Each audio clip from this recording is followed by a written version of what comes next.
News today के इस bulletin में आपका स्वागत है, जहां हम चर्चा और विश्लेषण करते हैं आज की महत्वपूर्ण खबरों का। आज की मुख्य सुर्खियां इस प्रकार हैं। पंजाब में सीमा सुरक्षा बल के अधिकार क्षेत्र के विस्तार से जुड़े विवाद पर सुप्रीम कोर्ट सुनवाई करेगा। केंद्रीय प्रत्यक्ष कर बोर्ड के डेटा के अनुसार वित्त वर्ष 2023 में प्रत्यक्ष कर जीडीपी का अनुपात 15 साल के सर्वोच्च स्तर पर पहुंच गया। आरबीआई ने पंचायती राज संस्थाओं की वित्तीय स्थिति शीर्षक से रिपोर्ट जारी की। मंत्रिमंडल ने कोयला लिग्नाइट गैसीकरण परियोजनाओं को बढ़ावा देने के लिए व्यवहार्यता अंतराल वित्त पोषण को मंजूरी दी। सरकार ने इस्पात निर्माण प्रक्रिया में स्क्रैप के उपयोग की हिस्सेदारी बढ़ाने का लक्ष्य तय किया। स्वास्थ्य और परिवार कल्याण मंत्रालय ने कुष्ठ रोग के लिए नई उपचार विधि की घोषणा की। अब खबरों की चर्चा विस्तार से करते हैं और सबसे पहले रुख करते हैं आज की पहली मुख्य खबर का। पंजाब में सीमा सुरक्षा बल के अधिकार क्षेत्र के विस्तार से जुड़े विवाद पर सुप्रीम कोर्ट सुनवाई करेगा। अक्टूबर 2021 में केंद्रीय गृह मंत्रालय ने पंजाब, पश्चिम बंगाल और असम में बीएसएफ के अधिकार क्षेत्र को भारत पाकिस्तान सीमा से 15 किलोमीटर तक से बढ़ाकर 50 किलोमीटर तक कर दिया था। वहीं इसके विपरीत गुजरात में इसे 80 किलोमीटर से घटाकर 50 किलोमीटर कर दिया था, जबकि राजस्थान में 50 किलोमीटर तक अधिकार क्षेत्र के विस्तार की सीमा पहले से ही लागू है। इस क्षेत्र में बीएसएफ कार्मिक दंड प्रक्रिया संहिता 1973, पासपोर्ट अधिनियम 1920 और पासपोर्ट अधिनियम 1967 के कुछ प्रावधानों को लागू कर सकते हैं और अन्य केंद्रीय कानूनों को लागू करने के लिए 15 किलोमीटर की सीमा बनी हुई है। बीएसएफ का अधिकार क्षेत्र बढ़ाने के लिए उत्तरदायी कारण क्या है, इस पर भी विस्तार से चर्चा करते हैं। ये लंबी दूरी की क्षमताओं वाले ड्रोन्स की सीमा पार से घुसपैठ को रोकने के लिए बहुत जरूरी हो गया था। साथ ही हथियारों, जाली मुद्राओं और पशुओं की तस्करी जैसे सीमा पार अपराधों से अधिक कुशलता से निपटने के लिए ऐसा करना आवश्यक था और राज्यों में बीएसएफ के संचालन में एक रूपता सुनिश्चित करना भी इसका एक मुख्य कारण है। लेकिन पंजाब ने इस पर आपत्ति प्रकट की है। पंजाब की आपत्ति प्रकट करने की वजह संघवाद बताई जा रही है। लोक व्यवस्था और पुलिस से संबंधित विधायी शक्तियां संविधान की 7वीं अनुसूची की राज्य सूची के विषय हैं। पंजाब सरकार ने दावा किया था कि ऐसी अधिसूचना जारी करने से पहले राज्य से परामर्श नहीं किया गया था। इस कारण यह संघीय भावना के विपरीत है। पंजाब में कई शहर और कस्बे भारत पाक सीमा के 50 किलोमीटर के अधिकार क्षेत्र में आते हैं। इसके विपरीत गुजरात और राजस्थान में 50 किलोमीटर के अधिकार क्षेत्र वाले दायरे में कम आबादी वाले क्षेत्र आते हैं। पंजाब सरकार ने संविधान के अनुच्छेद 131 के तहत अधिसूचना को चुनौती दी है। सुप्रीम कोर्ट अन्य मुद्दों के साथ साथ यह भी तय करेगा कि क्या ऐसी अधिसूचना को अनुच्छेद 131 के तहत चुनौती दी जा सकती है। खबर के आखिर में बीएसएफ और उसके अधिकार क्षेत्र के बारे में भी विस्तार से चर्चा करते हैं। बीएसएफ को रक्षा की पहली पंक्ति के रूप में भी जाना जाता है। यह 7 केंद्रीय सशस्त्र पुलिस बलों सीएपीएफ में से एक है। इसे भारत पाकिस्तान और भारत बांग्लादेश सीमा पर तैनात किया जाता है। इसकी युद्ध के समय और शांति के समय की भूमिकाएं बेहतर तरीके से स्पष्ट की गई हैं। बीएसएफ अधिनियम 1968 की धारा 139(1) के तहत केंद्र को भारत की सीमाओं से सटे भारतीय राज्य क्षेत्रों में इसके अधिकार क्षेत्र के संबंध में आदेश प्रकाशित करने का अधिकार है। चलिए अब रुख करते हैं आज की दूसरी मुख्य खबर का। केंद्रीय प्रत्यक्ष कर बोर्ड के डेटा के अनुसार वित्त वर्ष 2023 में प्रत्यक्ष कर जीडीपी का अनुपात 15 साल के सर्वोच्च स्तर पर पहुंच गया। खबर की बेहतर समझ के लिए सबसे पहले बात करते हैं प्रत्यक्ष कर के बारे में। भारत में केंद्र सरकार के लिए प्रत्यक्ष कर के कुछ मुख्य स्रोत हैं। व्यक्तिगत आयकर और निगम कर। इन्हें आयकर अधिनियम 1961 के तहत विनियमित किया जाता है। हालांकि भारत में जीडीपी की तुलना में कर अनुपात अन्य देशों से कम है। उदाहरण के तौर पर समझे तो प्रायः ओईसीडी देशों में जीडीपी की तुलना में औसत कर अनुपात 30% से अधिक है। भारत में जीडीपी की तुलना में कर अनुपात के कम होने के कुछ प्रमुख कारण हैं। अर्थव्यवस्था में अनौपचारिक क्षेत्र का प्रभुत्व, कर चोरी, कर छूट, प्रोत्साहन आदि। चलिए अब खबर पर वापस लौटते हैं और जारी किए गए डेटा पर एक नजर डालते हैं। सकल घरेलू उत्पाद जीडीपी की तुलना में प्रत्यक्ष कर का अनुपात यानी प्रत्यक्ष कर जीडीपी अनुपात वित्त वर्ष 2023 में 6.11% पर पहुंच गया है। यह पिछले 15 साल का सर्वोच्च स्तर है। प्रत्यक्ष कर जीडीपी अनुपात एक तरह से विकास को बढ़ावा देने के लिए किसी देश की संसाधन जुटाने की क्षमता को दर्शाता है। वहीं कर उछाल 2021-22 में 2.52 था, जो साल 2022-23 में घटकर 1.18 हो गया। कर उछाल जीडीपी में वृद्धि के सापेक्ष कर संग्रह में दक्षता या वृद्धि के माप को इंगित करता है। कर राजस्व को तब उछालपूर्ण माना जाता है जब कर की दरें अपरिवर्तित रहने पर भी जीडीपी में समृद्धि की तुलना में कर संग्रह में अनुपातिक रूप से अधिक वृद्धि होती है। कर उछाल में हालिया गिरावट से संकेत मिलता है कि मौजूदा आर्थिक समृद्धि से वित्त वर्ष 2023 में प्रत्यक्ष कर संग्रह में उतनी वृद्धि नहीं हुई जितनी वित्त वर्ष 2022 में दर्ज की गई थी। सकल प्रत्यक्ष कर संग्रह की बात करें तो ये वित्त वर्ष 2014 के 7.22 ट्रिलियन रुपए से बढ़कर वित्त वर्ष 2023 में 19.72 ट्रिलियन रुपए हो गया है। इन दोनों अवधियों के बीच 173% की वृद्धि है। खबर के आखिर में जीडीपी की तुलना में प्रत्यक्ष कर को बढ़ाने हेतु सरकार द्वारा शुरू की गई पहलों पर भी एक नजर डालते हैं। वित्त अधिनियम 2016 के बाद से कॉर्पोरेट टैक्स दरों में धीरे धीरे कमी की गई है। कॉर्पोरेट क्षेत्र को दिए गए छूट और प्रोत्साहन को चरणबद्ध तरीके से समाप्त किया जा रहा है। प्रत्यक्ष कर भुगतान में मुकदमेबाजी को कम करने के लिए विवाद से विश्वास योजना शुरू की गई है। वित्त अधिनियम 2020 के तहत व्यक्तिगत करदाताओं को पहले से मिली छूटों को छोड़कर कम स्लैब दरों पर आयकर का भुगतान करने की सुविधा भी दी गई है। इस और कुछ अन्य सुधार भी किए जा रहे हैं, जैसे कि आधार पैन लिंकेज को बढ़ावा दिया गया है। कर प्रशासन में सुधार के लिए डिजिटल तकनीकों को अपनाया जा रहा है। फेसलेस असेसमेंट और फेसलेस अपील इसके कुछ उदाहरण हैं। वहीं करदाता चार्टर जारी करने की घोषणा की गई है। अब बढ़ते हैं आज की तीसरी मुख्य खबर की तरफ। आरबीआई ने पंचायती राज संस्थाओं यानी पीआरआईज की वित्तीय स्थिति शीर्षक से रिपोर्ट जारी की। यह रिपोर्ट साल 2020-21 से साल 2022-23 के लिए 2.58 लाख पंचायतों के आंकड़ों पर आधारित है। ये पीआरआईज की वित्तीय स्थिति का आकलन प्रस्तुत करती है। रिपोर्ट के मुख्य बिंदुओं पर नजर डालें तो इसमें मुख्य तौर से 4 चीजों का उल्लेख किया गया है। पहला, स्वयं के राजस्व के सीमित स्रोत। पंचायतों के स्वयं के राजस्व स्रोत सीमित है। इनमें मुख्य रूप से संपत्ति कर, शुल्क, जुर्माना आदि शामिल है। उनके राजस्व का लगभग 95% हिस्सा केंद्र और राज्य सरकार से अनुदान के रूप में मिलता है। दूसरा, पीआरआईज को कार्य व शक्तियां सौंपने के मामले में राज्यों में भिन्नताएं। अलग अलग राज्यों में पंचायतों को सौंपे जाने वाले कार्यों व शक्तियों में भिन्नताएं देखी जाती हैं। जिन राज्यों ने पीआरआईज को बेहतर तरीके से कार्यों व शक्तियों का हस्तांतरण किया है, वहां स्वास्थ्य, शिक्षा आदि में बहुत अच्छे सामाजिक आर्थिक परिणाम प्राप्त हुए हैं। तीसरा, डेटा में विसंगति। पीआरआईज की राजकोषीय स्थिति पर उपलब्ध डेटा में विसंगतियों के कारण उनकी वित्तीय स्थिति का आकलन करना कठिन है। और चौथा है, पीआरआईज के लिए स्थानीय कर राजस्व सृजन में चुनौतियां, जैसे कि सीमित कर आधार, प्रशासनिक अवसंरचना की कमी, प्रशिक्षित कर्मचारियों का अभाव, अस्पष्ट दिशा निर्देश आदि। स्थानीय शासन के राजस्व के स्रोतों की बात करें तो इसमें पहला नाम है केंद्र सरकार। इसके अंतर्गत केंद्रीय वित्त आयोग अनुदान और अन्य अनुदान जैसे कि योजना संबंधी अनुदान शामिल है। दूसरा है राज्य सरकार। इसमें स्थानीय निकायों की ओर से राज्य सरकार द्वारा एकत्र किए गए पथकर यानी टोल्स, कर, शुल्क और फीस सहायता अनुदान शामिल है। और तीसरा स्रोत है स्वयं के राजस्व स्रोत। संविधान का अनुच्छेद 243H पंचायती राज संस्थाओं को कर, शुल्क, पथकर और फीस लगाने, एकत्र करने और आवंटित करने का अधिकार देता है।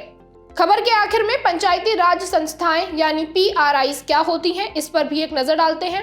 ये एक संवैधानिक व्यवस्था है। 73वें संविधान संशोधन अधिनियम ने पीआरआईज को संस्थागत बना दिया है।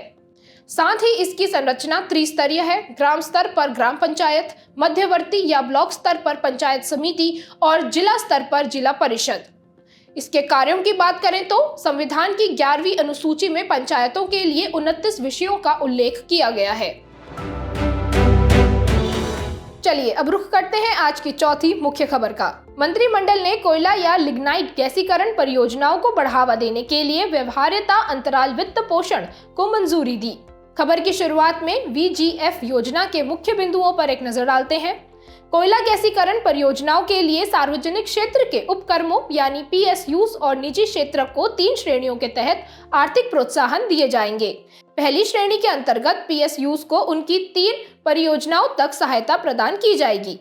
श्रेणी 2 के तहत निजी क्षेत्रक और पीएसयूज को सहायता दी जाएगी और श्रेणी 3 के तहत प्रदर्शन परियोजनाओं या लघु पैमाने के उत्पादन आधारित गैसीकरण संयंत्रों के लिए सहायता दी जाएगी। आपकी जानकारी के लिए बता दें कि श्रेणी 2 और 3 के तहत सहायता प्राप्त करने वाली कंपनियों को प्रतिस्पर्धी बोली प्रक्रिया के माध्यम से चुना जाएगा। चुनी गई कंपनी को वित्तीय सहायता 2 समान किश्तों में दी जाएगी। कोयला मंत्रालय के सचिव की अध्यक्षता में गठित सचिवों का अधिकार प्राप्त समूह योजना की शर्तों में बदलाव कर सकता है। हालांकि सचिवों का अधिकार प्राप्त समूह कुल परिव्यय में बदलाव नहीं कर सकता। अब बात करते हैं कोयला गैसीकरण के बारे में। भूमिगत कोयला गैसीकरण एक ऐसी प्रक्रिया है जिसके अंतर्गत खानों में कोयले का खनन किए बिना उसे उपयोगी गैसों में बदल दिया जाता है। इन गैसों का इस्तेमाल बाद में ऊष्मा तथा बिजली पैदा करने या अलग अलग प्रकार के रासायनिक उत्पादों के संश्लेषण में किया जा सकता है। कोयला गैसीकरण प्रक्रिया की मदद से गहराई में स्थित दूर दूर फैले और वन आवरण वाले खदानों के कोयला भंडारों का उपयोग किया जा सकता है, जिसके चलते भारत ने साल 2030 तक 100 मिलियन टन कोयले के गैसीकरण का लक्ष्य निर्धारित किया है। इस खबर से संबंधित अन्य सुर्खियों पर भी एक नजर डालते हैं। केंद्रीय मंत्रिमंडल ने कोयला गैसीकरण के लिए 2 संयुक्त उद्यम परियोजनाओं को मंजूरी दी है। पहला, कोयले से सिंथेटिक प्राकृतिक गैस यानी एसएनजी परियोजना के लिए कोल इंडिया और गेल का संयुक्त उद्यम। इसे बर्दवान, पश्चिम बंगाल में स्थापित किया जाएगा। एसएनजी प्राकृतिक गैस के समान होती है। एसएनजी में मीथेन की मात्रा अधिक होती है। इसका उत्पादन कोयला, बायोमास, पेट्रोलियम कोक और ठोस अपशिष्ट से किया जा सकता है। वहीं कोयले से अमोनियम नाइट्रेट परियोजना के लिए कोल इंडिया और भेल का संयुक्त उद्यम होगा। इसे झारसुगुड़ा, उड़ीसा में स्थापित किया जाएगा। अब बढ़ते हैं आज की 5वीं मुख्य खबर की तरफ। सरकार ने इस्पात निर्माण प्रक्रिया में स्क्रैप के उपयोग की हिस्सेदारी बढ़ाने का लक्ष्य तय किया। केंद्रीय इस्पात मंत्री के अनुसार सरकार ने 2047 तक इस्पात निर्माण प्रक्रिया में स्क्रैप के उपयोग की हिस्सेदारी बढ़ाकर 50% तक करने का लक्ष्य निर्धारित किया है। खबर की शुरुआत में इस्पात बनाने में स्टील स्क्रैप का क्या उपयोग है उसे समझते हैं। इस्पात चक्रीय अर्थव्यवस्था के लिए सबसे अनुकूल सामग्री है। ऐसा इसलिए क्योंकि इसका लंबे समय तक उपयोग, फिर से उपयोग और पुनर्चक्रण किया जा सकता है। वर्तमान में लौह अयस्क इस्पात निर्माण का प्राथमिक स्रोत बना हुआ है। वहीं स्टील स्क्रैप इस्पात उद्योग के लिए कच्चे माल का द्वितीयक स्रोत है। स्टील स्क्रैप के लाभ भी काफी सारे हैं, जैसे कि संसाधन संरक्षण। प्रति टन स्टील स्क्रैप के उपयोग से 1.1 टन लौह अयस्क, 630 किलोग्राम कोकिंग कोयला और 55 किलोग्राम चूना पत्थर यानी लाइमस्टोन की बचत होगी। इससे कार्बन फुटप्रिंट में भी कमी आएगी। इस्पात निर्माण में लौह अयस्क की बजाय स्टील स्क्रैप का इस्तेमाल होने से इस क्षेत्रक से होने वाले उत्सर्जन में 25% की कमी की जा सकती है। भारत में कुल CO2 उत्सर्जन में इस्पात क्षेत्रक का हिस्सा 12% है। स्टील स्क्रैप से ऊर्जा की भी बचत होगी। पुनर्चक्रित स्टील से इस्पात बनाने के लिए कम ऊर्जा की जरूरत होती है, लेकिन इतने महत्वपूर्ण लाभ होने के बावजूद स्टील स्क्रैप का फिर से उपयोग करने में क्या चुनौतियां सामने आ रही हैं, इस पर भी एक नजर डालते हैं। पहला है आयात निर्भरता। भारत इस्पात उत्पादन में स्क्रैप के उपयोग की मांग को पूरा करने के लिए आयातित उच्च श्रेणी के स्टील स्क्रैप पर निर्भर है। दूसरी चुनौती है लॉजिस्टिक्स से जुड़ी बाधाएं। भारत में बड़ी मात्रा में स्टील स्क्रैप का दक्षतापूर्वक परिवहन और भंडारण करना काफी कठिन कार्य है। तीसरी चुनौती है स्टील स्क्रैप की प्रोसेसिंग में अधिक ऊर्जा की खपत। स्टील के पुनर्चक्रण के चलते इकोलॉजिकल फुटप्रिंट बढ़ने का खतरा रहता है। इकोलॉजिकल फुटप्रिंट पर्यावरण पर मानवीय गतिविधियों का प्रभाव है। और चौथी समस्या है गुणवत्ता सुनिश्चित करने में चुनौतियां। समय के साथ स्टील के पुराने होने से इसकी गुणवत्ता में गिरावट आती है। इसके अलावा स्टील स्क्रैप के संदूषित होने से जुड़ी महत्वपूर्ण चुनौतियां भी पैदा हो सकती हैं। इनसे निपटने के लिए हाल ही में उठाए गए कदमों पर भी विस्तार से चर्चा करते हैं। पहला है राष्ट्रीय इस्पात नीति 2017। इस नीति का लक्ष्य 2030 तक 300 मिलियन टन इस्पात उत्पादन क्षमता हासिल करना है। इसमें 35 से 40% तक उत्पादन की हिस्सेदारी electric arc furnace EAF route से उत्पादित इस्पात की होगी। इलेक्ट्रिक आर्क फर्नेस रूट के अंतर्गत ज्यादातर इस्पात का उत्पादन पुनर्चक्रण के लिए एकत्र किए गए स्क्रैप से किया जाता है। EAF और blast furnace basic oxygen furnace BFBOF route इस्पात निर्माण की प्रक्रियाएं हैं। वहीं स्टील स्क्रैप पुनर्चक्रण नीति 2019 का लक्ष्य इस्पात निर्माण में कोयले की खपत को कम करने के लिए घरेलू स्तर पर उत्पन्न स्क्रैप की उपलब्धता को बढ़ावा देना है। अब रुख करते हैं आज की आखिरी मुख्य खबर का। स्वास्थ्य और परिवार कल्याण मंत्रालय ने कुष्ठ रोग के लिए नई उपचार विधि की घोषणा की। खबर का विस्तार करने से पहले समझते हैं कुष्ठ रोग के बारे में। ये एक दीर्घकालिक संक्रामक रोग है जो माइकोबैक्टीरियम लेप्री नामक जीवाणु के कारण होता है। ये रोग मुख्य रूप से त्वचा, परिधीय तंत्रिकाओं, ऊपरी श्वसन पथ और आंखों के म्यूकोसा को प्रभावित करता है। किसी अनुपचारित रोगी के निकट और लगातार संपर्क में रहने पर उस रोगी के नाक और मुंह से निकली बूंदों के माध्यम से इस रोग का संक्रमण फैलता है। बहुऔषधीय उपचार से इसका इलाज किया जा सकता है। इसके वर्गीकरण की बात करें तो उपचार की दृष्टि से कुष्ठ रोग के मामलों को 2 श्रेणियों में बांटा गया है। पहला, पॉसी बेसिलरी। इन मामलों में रोगी के शरीर में लेप्री जीवाणुओं की संख्या काफी कम होती है। ऐसे मामलों में बायोप्सी में आगे विकसित होने वाली बीमारी का स्पष्ट पता नहीं चलता है। दूसरा है मल्टीबेसिलरी। इन मामलों में रोगी के शरीर में लेप्री जीवाणुओं की संख्या काफी अधिक होती है। इसके कारण बायोप्सी में विकसित होने वाली बीमारी के पर्याप्त लक्षण दिखाई पड़ जाते हैं। अब चर्चा करते हैं घोषित नई उपचार विधि के बारे में। स्वास्थ्य मंत्रालय ने कुष्ठ रोग के पॉसीबेसिलरी मामलों के लिए 6 माह हेतु 2 दवा के स्थान पर 3 दवा की व्यवस्था शुरू करने का निर्णय लिया है। विश्व स्वास्थ्य संगठन द्वारा अनुशंसित मल्टी ड्रग थेरेपी में 3 दवाएं शामिल की गई हैं। इन दवाओं का नाम है डेप्सोन, रिफैम्पिसिन और क्लोफाजिमिन। अब समझते हैं कुष्ठ रोग के निवारण के लिए हाल ही में उठाए गए कदमों के बारे में। पहला है कुष्ठ रोग के लिए राष्ट्रीय रणनीतिक योजना NSP और रोडमैप। इनका उद्देश्य साल 2027 तक कुष्ठ रोग के शून्य संचरण का लक्ष्य प्राप्त करना है। दूसरा है कुष्ठ रोग के उन्मूलन के लिए राष्ट्रीय कार्यक्रम। ये राष्ट्रीय स्वास्थ्य मिशन के तहत एक केंद्र प्रायोजित योजना है। और तीसरा है निकुष्ठ 2.0 पोर्टल। ये कुष्ठ रोग के मामलों के प्रबंधन के लिए एक एकीकृत पोर्टल है। भारत में कुष्ठ रोग की स्थिति पर भी एक नजर डालते हैं। भारत ने साल 2005 में कुष्ठ रोग को लोक स्वास्थ्य समस्या के रूप में समाप्त करने का लक्ष्य हासिल कर लिया था।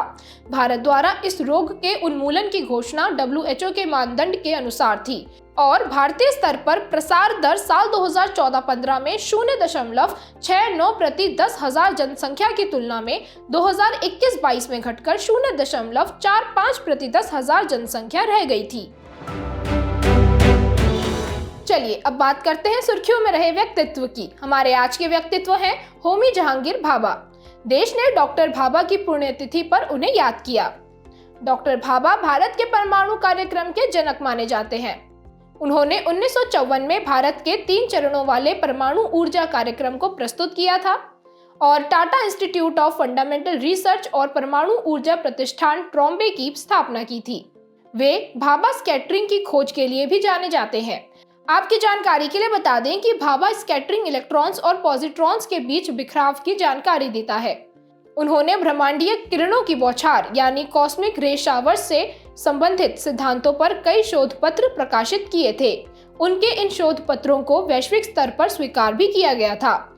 इतना ही नहीं, डॉक्टर भाभा भारत के परमाणु ऊर्जा आयोग के प्रथम अध्यक्ष भी थे।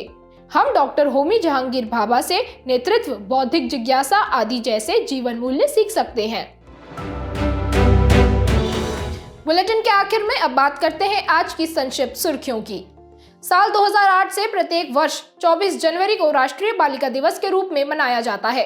इस दिवस को मनाने का उद्देश्य बालिकाओं के लिए समान अवसरों को बढ़ावा देना है, साथ ही लड़कियों के साथ होने वाले अन्याय के खिलाफ जागरूकता बढ़ाना है।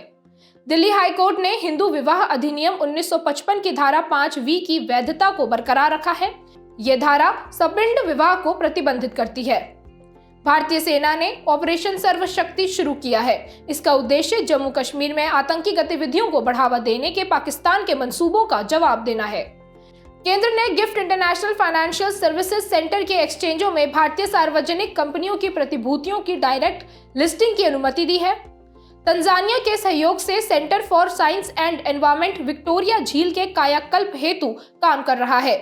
विक्टोरिया झील अफ्रीका में ताजे पानी की सबसे बड़ी झील है। साथ ही यह क्षेत्रफल के हिसाब से उत्तरी अमेरिका की सुपीरियर झील के बाद दुनिया की दूसरी सबसे बड़ी ताजे पानी की झील भी है। भारी उद्योग मंत्रालय ने एडवांस्ड केमिस्ट्री सेल यानी ACC के लिए घरेलू विनिर्माण सुविधा स्थापित करने हेतु बोलियां आमंत्रित की हैं। मंत्रालय ने यह कदम ACC बैटरी स्टोरेज के लिए उत्पादन से संबद्ध प्रोत्साहन योजना के तहत उठाया है। हाल में भारतीय वायुसेना ने डेजर्ट नाइट अभ्यास का आयोजन किया था। इस अभ्यास में भारतीय वायुसेना के अलावा फ्रांसीसी वायुसेना और अंतरिक्ष बल तथा संयुक्त अरब अमीरात की वायुसेना ने भी हिस्सा लिया था। प्रोजेक्ट चीता के तहत कूनो में नामीबिया से लाई गई मादा चीता ने 4 शावकों को जन्म दिया है। जाने से पहले आपकी समझ की परीक्षा के लिए डालते हैं एक नजर हमारे स्पेशल सेगमेंट प्रश्नोत्तरी पर।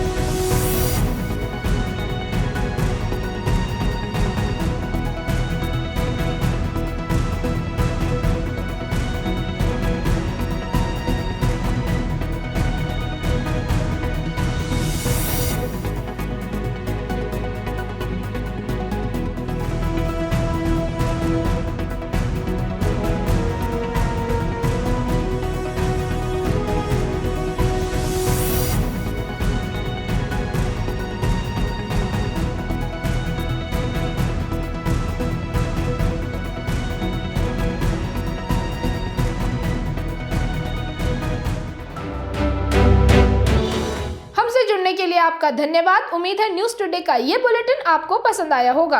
न्यूज टुडे के PDF को डाउनलोड करने के लिए और आज के क्विज के उत्तर के लिए डिस्क्रिप्शन में दिए गए लिंक्स पर क्लिक कीजिए।